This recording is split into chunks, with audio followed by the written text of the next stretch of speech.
Hi, so for today we will be continuing our discussion all about the DC circuits, and for today's video we're going to talk about super mesh analysis. So what is a super mesh? A super mesh results when two meshes have a dependent or independent current source in common. So for example, in this circuit, we have the mesh 1, mesh current I sub 1, and the mesh current I sub 2. And in between them, we have a dependent or independent current source, 6 amperes. That is an independent current source. When that happens, we have a super mesh. Whether this current source is a dependent or independent current source, as long as it is a current source and it is in between two meshes, then we have a super mesh. So, little properties of supermesh. Number one, the current source in the supermesh provides the constraint equation necessary to solve for the mesh current. So, still, this is very crucial, okay, in writing the equations needed to solve for the mesh current I sub 1 and I sub 2. But in our solution, on the first part, we are going to remove this. And since this 6 amperes is will still be necessary, okay, for the KCL later on. So number 2, a super mesh has no current of its own. It has no current of its own. So that's why on the first part of solving super mesh, this is removed. Number 3, a super mesh requires application of both KVL for the meshes, I sub 1 and I sub 2, and of course, for the I sub KCL for this portion at node O, wherein we have the current I1 leaving the node, current I2 entering the node, and this current source leaving the node. So we have to have KCL. So the first equation will be, we will be removing this portion of the current source and then write its mesh equations. And then for the second equation, we have to perform KCL here. So we have two unknowns, so therefore we will be having two equations. So let's get started. So the very first step is that we have to redraw the circuit, okay, wherein we have 6 amperes or 6 ohms here. This portion will be removed. That portion of the circuit should be removed. And we have here mesh current I sub 1, and then we have mesh current I sub 2. 6 ohms, this is 10 ohms, this is 4 ohms, and this is 20 volts, 20 volts. So we will be excluding this element as we perform the equation for the mesh currents. So for number 1, okay, we have this, right? The mesh currents for this. So we have, it enters the negative 20. So we have negative 20. So this would be the polarity according to the current. And then we have plus 6 I sub 1. Okay. That is for the mesh current 1. We will not be including the 2 ohms because we have what? We have removed this. Okay. So this is for the mesh current 1. And for the next one, we see that the current that flows through 10 ohms and 4 ohms is I sub 2. So we will be having to write that. So we have plus 10 I sub 2. Okay, and then plus 4 I sub 2 equals 0. So rearranging, we have 6 I sub 1 plus 14 I sub 2 equals 20. So if we are going to divide both sides, simplify this by writing this or dividing both sides by 2. So we have 2 I sub 1 or 3 I sub 1 plus 7 I sub 2 equals 10. So that would be our first equation. And then the second one is we will be having KCL at point or node O. Okay. So here is the node. So we will be having KCL there. So upon having KCL there, current that enters the node will be positive and current leaving the node will be negative. So we have I sub 2, it enters the node, minus I sub 1, it leaves the node, minus 6 because it leaves the node, and that is equivalent to 0. So rearranging our equation, we have I sub 2 equals I sub 1 plus 6. That is our second equation. So we have now two equations, two unknowns. So we can perform a simple substitution to get the I sub 1 or I sub 2 here. So we have 3 I sub 1 plus 7 I sub 2, which is I sub 1 plus 6 equals 10. So we have 3 I sub 1 plus 7 I sub 1 plus 7 times 6 would be 42 equals 10. So we have 10 I sub 1 equals 10 minus 42. So we have I sub 1, which is negative 32 all over 10. So our first answer for I sub 1 would be negative 3.2 amperes. Of course, we can get the mesh current 2 by substituting the value of I sub 1, this I sub 1, to our second equation. So for I sub 2, we have this. We have I sub 2 equals I sub 1, which is negative 3.2 amperes plus 6. Okay, that is also amperes because of the current source. So the I sub 2 would be, in our calculator, that should be 2.8 amperes. So the mesh currents I sub 1 is negative 3.2 amperes, and the mesh current I sub 2 is 2.8 amperes. So again, the first thing that we are going to do is to remove, okay, this current source wherein we have a super mesh, and then write the mesh equations. After that, okay, we will be having a KCL at this point. Okay? Okay, so uh let's try another problem. Okay, so basically this is the problem 2 of our discussion all about super mesh. So this will be a super mesh. Why? Because the mesh I sub 1, current mesh I sub 1, mesh current I sub 1, and the mesh current I sub 2 shares an independent current source. So we have a 3 amperes between mesh current 1 and mesh current 2. So basically, what are we going to do is we are going to remove that portion, this portion of our circuit, okay, but copying the other elements. So basically, we have 6 volts here. We have 2 ohms here. We have 4 ohms here.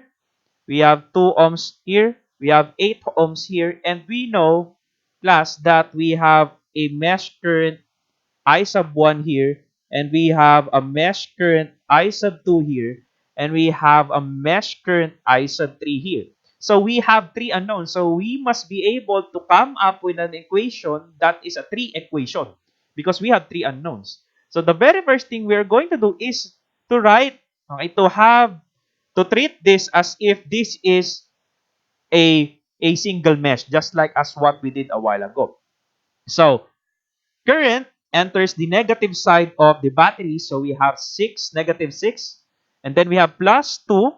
Take note that this resistor is shared by the mesh 1 and mesh 3. So we have the equation I sub 1.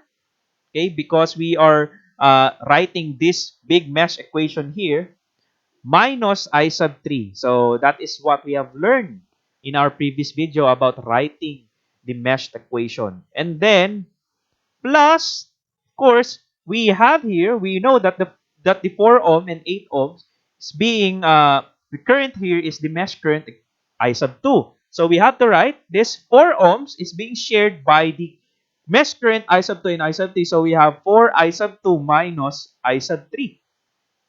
Okay? Plus 8, finally, 8 ohms is only has only mesh current I sub 2. So we have 8 I sub 2, and that is equal to 0. Okay? So rearranging, so we can distribute 2 I sub 1 minus 6. Oops, no 6, that is not 6. Minus 2 I sub 3, plus we have 4 I sub 2 minus 4 I sub 3, plus I sub 2, transpose this negative 6 on the right side of the equation, and so on. We can simplify. We have 2I sub 1, and we have 4I sub 2. We have 4I sub 2 plus 8I sub 2. We have 12I sub 2. Okay? And then we have I sub 3, negative 2, I sub 3 minus 4, I sub 3, that's negative 6, I sub 3 equals 6. So we can further simplify this equation by dividing both sides by 2, because that's the common for them. So we have I sub 1 plus 6 I sub 2 minus, we have 3 I sub 3 equals 3. And this would be our first equation of the supermesh equation. Okay? So, how about the I sub 3? We still have to write this, the loop equation of mesh current I sub 3 at mesh I sub 3, the loop there, okay? So, we have to still to write. So, if we are going to write that, so we have 2. Okay, that's the 2. For the 2 ohms, we have 2 multiplied by I sub 3 because we are now in the loop I sub 3, and this 2 ohms being shared by I sub 3 and I sub 1. So minus I sub 1 plus this 2 ohms. So we have 2 I sub 3 not being shared by any of the currents. So this 4 ohms would be plus 4 I sub 3 minus I sub 2 equals 0 since we don't have any voltage source there. So we have 2 I sub 3 minus 2 I sub 1 plus 2 I sub 3 plus 4 I sub 3 minus 4 I sub 2 equals 0. So simplify. I can get first the negative 2 I sub 1. Okay, it has no any simplification. So 2 I sub 3 plus 2 I sub 3, that's 4 I sub 3 plus 4 I sub 3, that is plus 8 I sub 3. But before that, let me just rewrite first this in order: I sub 1, I sub 2, and I sub 3. So we have 2 negative 2 I sub 1, and then this negative 4 I sub 2 should be the next one, equals 0. So we can further simplify this by dividing both sides of our equation by 1/2. So we have I sub 1, negative I sub 1 minus 2 I sub 2 plus 4 I sub 3 equals 0. And this is our second equation. Second equation. Because of here in the mesh 3. Okay? Mesh current I sub 3. And then finally, we have KVL. We perform KVL. Basically, when we are performing getting the mesh equations, we are performing KVL. So it's now time to perform the KCL. So we will be having the KCL at this node. So we have I sub 2 here entering the node. We have the I sub 1 here. And then we have a 3 amperes, okay, independent current source entering the node. So if we have a KCL, okay, at node A, we have the KCL at node A. Let me just erase this. Okay. KCL at node A. So we have entering is I sub 2, that's a positive. Leaving, we have plus 3 amperes. Okay, that is plus 3 still. Plus, because it enters the node, this 3 amperes enters the node, this I sub 2 enters the node. And then we have current I sub 1 leaves the node, that's minus I sub 1, and the summation should be equal to 0. So if we are going to rearrange this such that we have negative I sub 1, we have plus I sub 2, and we have transposed this on the right side of the equation, this becomes our what? our third equation. So why did I write this in order? We have I sub 1, I sub 2, I sub 3 for our first equation. I sub 1, I sub 2, I sub 3, and the constant on the right side of the equation, the same as this. Why? Because I will be using Cramer's rule in order to solve this equation. Okay?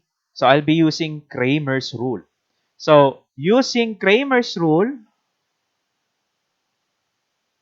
because I don't want substitution. But if you can perform substitution, elimination, you can do that. So okay, you can do that. But I prefer using Cramer's rule to get the values I sub 1, I sub 2, I sub 3. So what will I do? So first, let me just write the equations again. So we have I sub 1 plus 6I sub 2 minus 3I sub 3 equals 3. That's my first equation. The second equation is negative I sub 1 minus 2I sub 2 plus 4I sub 3 equals 0. And then we have negative I sub 1 plus I sub 2 equals negative 3. So I will be putting this into matrix. So all of the I sub 1s, constant of I sub 1 here in the first row. So we have 1, negative 1, and negative 1. So 1, negative 1, negative 1. And then we have 6, negative 2, and 1. For I sub 3, we have negative 3, negative 3, 4. And since this does have, for the third equation, doesn't have any I3, so that will be 0. Okay, and that is basically I sub 1, I sub 2, I sub 3. And that is equivalent to the constant, okay, on the right side. So we have 3, 0, negative 3. So what will I do is, first, I will get the determinant of this, the first circuit. So let me label the determinant of this matrix as delta. Okay? I'll get the determinant of this using our calculator, of course. Okay? So, if you want it to do manually, this is 3 by 3. So, copy the first two columns of our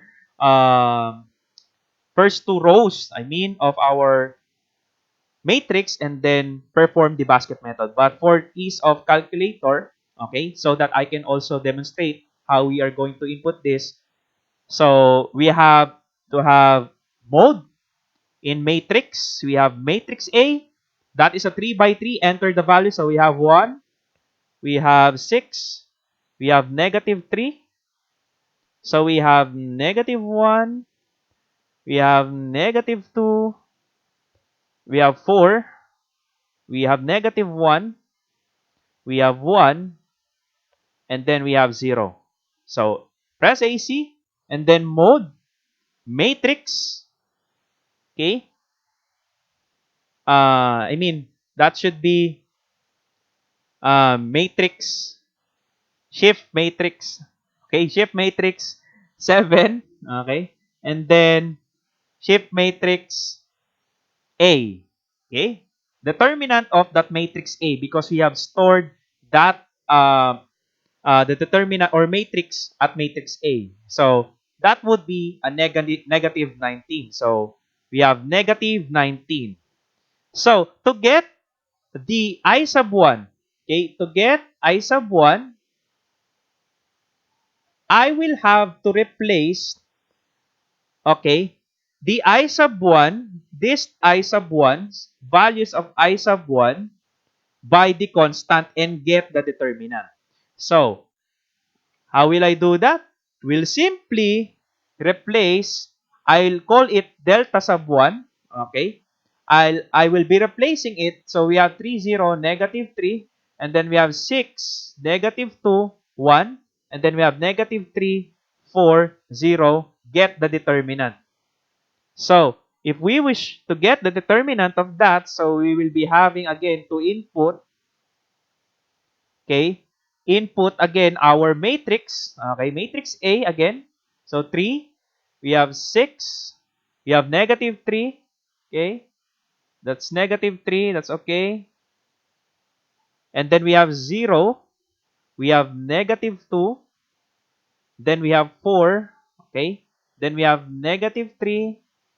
Then we have 1 and 0. So press AC and then shift, matrix, determinant, 7. Shift, matrix again, and we have stored it again in the matrix A. Okay? So equal sign. So we have a negative 66 value. The value of determinant is always a constant. So to get I sub 1, we simply use the formula that what we have used from our previous video. Okay? So we simply get what? Delta 1 all over delta. So this delta 1 divided by the delta value. So we have negative 66, okay, all over negative 19. That's the value of the mesh current, 3.474. 3.474 amperes. Okay? So that is the value of I sub 1. If we wish to get the value of I sub 2, so we can simply substitute it here. Okay? We can simply substitute the value of I sub 1 on our equation 3. So we will do that. So to get I sub 2, substitute I sub 1 value on equation 3. Substitute I sub 1 to equation 3. So what will happen is that we have I sub 1, negative I sub 1 plus I sub 2, okay, equals negative 3. And then we have the negative value of our I sub 1. So we have negative 3.474 amperes, okay, plus I sub 2 equals negative 3.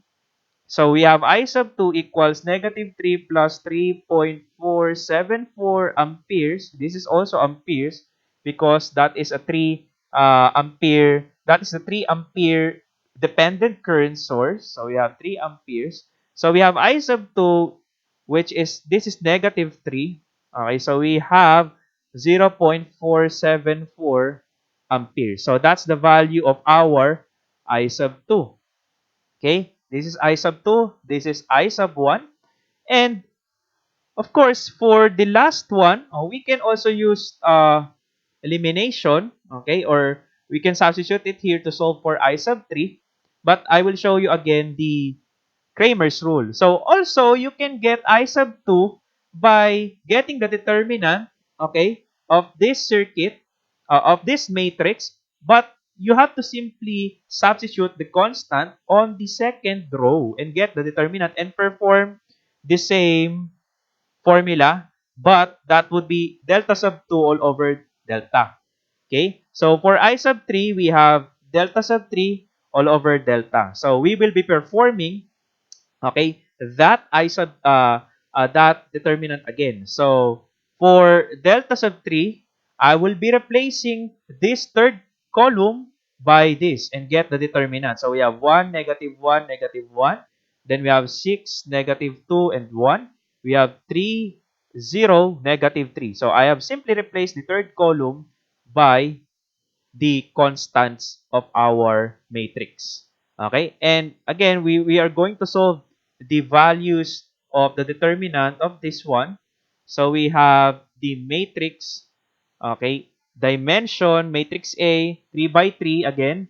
So we have 1, we have 6, we have 3, we have negative 1, we have negative 2, we have 0, we have negative 1, 1, of course, and we have negative 3. Okay. Press AC and then shift, matrix, number 7, determinant, shift, matrix again, matrix A because we have stored that on matrix A. So our value of determinant is negative 21. So we have negative 21. So the value of mesh current 3 is delta sub 3 all over delta.